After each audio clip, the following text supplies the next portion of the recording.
behavior. What's missing from all those stories is the genes. Okay, so exactly what genes is it that makes men drag women around by the hair? Okay? And why would that have been such an advantage?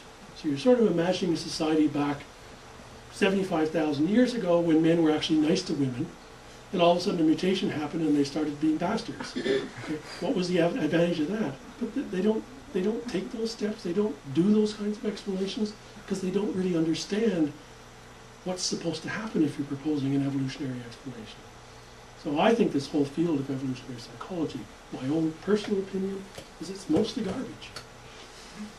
So we're not, as far as I'm concerned, that much ahead of Darwin. Now we clearly have discovered some genes and some clear behavioral traits. There's no question that certain breeds of dogs have very characteristic. How many of you watched the Westminster Dog Show? It's kind of fun to watch. But certainly, clearly there are behavioral characteristics that are associated with genes, and I'm sure there are in humans as well. But there's a lot more that have no genetic basis whatsoever that simply derive from our culture and our behavior. And so I think you can try to explain too much. Bees, by the way, that's genetic.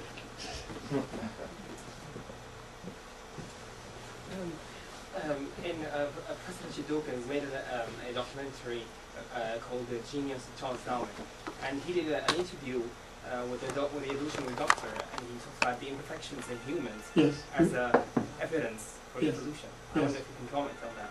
Well, this is Rudolf Ness, who wrote a book actually called Why We Get Sick, with George Williams, who's a very famous evolutionary biologist. And, well, yeah, some imperfections are genetic, they're mutations. Some of what he says is, I think, perfectly correct.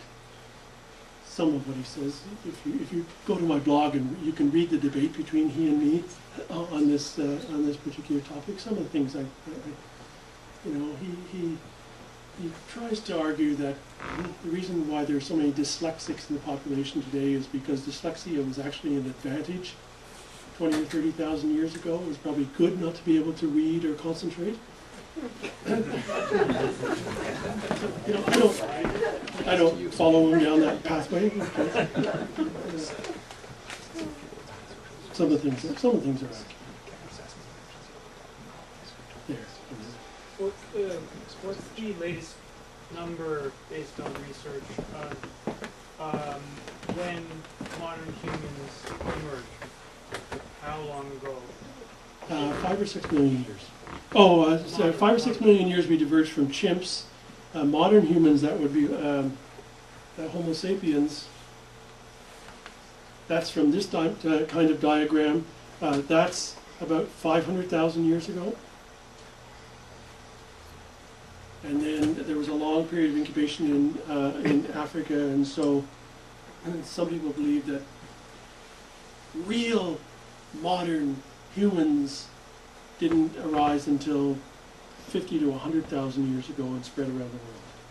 But the species that would be called Homo sapiens, archaic Homo sapiens, according to the fossil record, is more like 500,000 years ago, approximately the time when something like Neanderthals was first observed. But those are not hard and fast numbers. That's roughly the scale.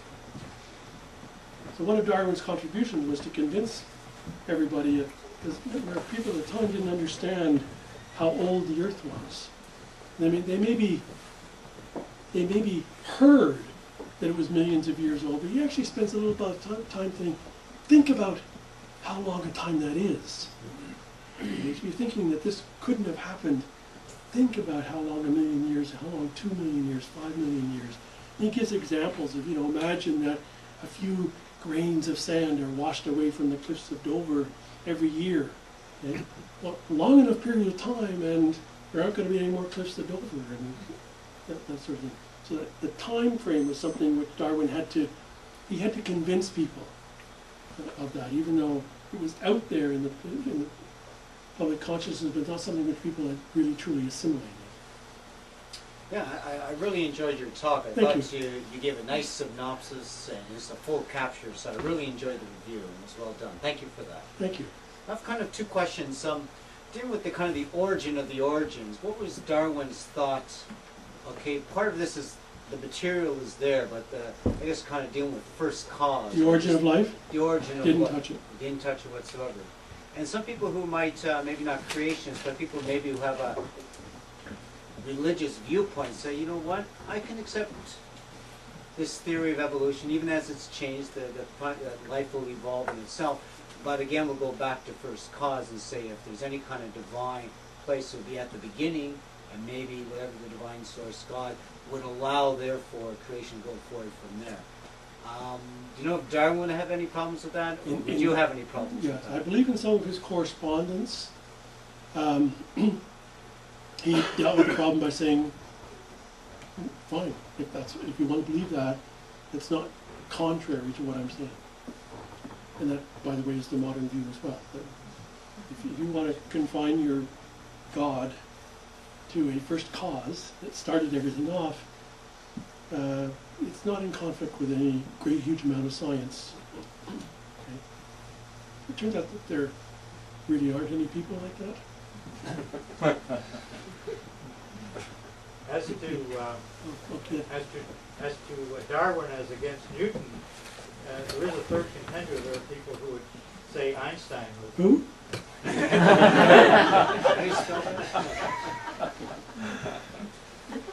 As one of the people on my blog said, Darwin was a one-trick pony.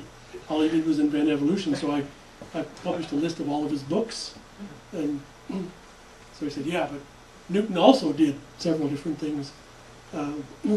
The defenders of Einstein have struggled with more difficulty to illustrate that Einstein, dabbled in a lot of different fields. One of the things he certainly was more involved socially and more politically active than Darwin. Probably not as much as Newton, but no, he's a contender. He